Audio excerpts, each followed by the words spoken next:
Hello YouTube, today we're looking at player interdictions in Elite Dangerous Beta 3, and how they handle this is absolutely phenomenal. They've turned this into a skill-based mechanic, not a device-based mechanic where you have a frameshift interdictor and then a interdictor jammer or something like that that you have to equip on your ship. This means that any player can possibly evade any person trying to interdict them because it's based upon pilot skill. As soon as the person tries to be interdicted, you go to flight assist off in Super Cruise, and it's basically, if you're being interdicted, you'll have a escape vector that you got to keep lined up with your nose. If you're trying to interdict, you got to keep your target lined up in the nose, as I did there. And you'll see a blue bar on the left, that is how successful you're being. The red bar on the right is how successful they are being.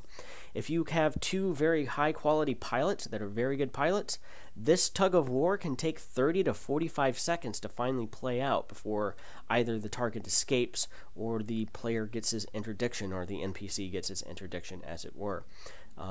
Now, this mechanic now works the same way for NPCs as well as PvP. So, Super Cruise is no longer going to be a series of random interdictions by NPCs. You're going to be able to see them coming, or see the PvP coming.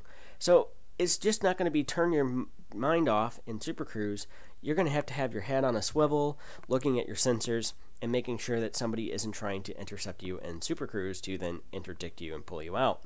It's going to kind of lead to an interesting new dynamic, at least within Super Cruise, because many people were complaining it was a little bit boring, especially on some of those long hauls that were 15,000, 20,000, 50,000 light seconds from the star to, say, a starport that you wanted or needed to visit for a mission.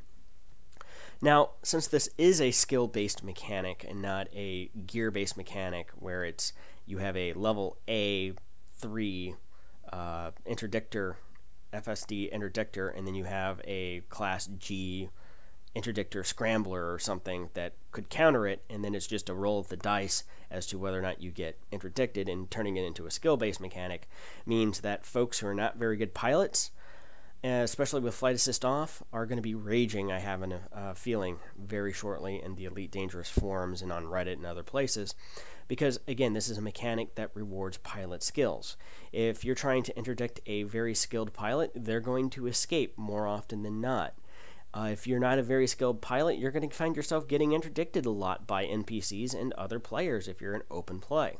And I think, and I hope, that Frontier keeps it the way it is as I go in here and kind of rinse, lather, and repeat and interdict another player.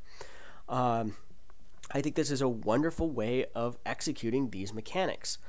It rewards skill. The better pilot, more often than not, is going to be rewarded for being a better pilot. And there are some people who aren't going to like it. They much rather have a gear-based solution where all they have to do to counter somebody trying to interdict them is press a button and then hope that their gear level is higher than the other guy, which is the case in a lot of MMO RPGs. But, you know, this isn't an RPG. This is an MMO, but it's a game that should and now does, or I should say still does, reward pilot skill.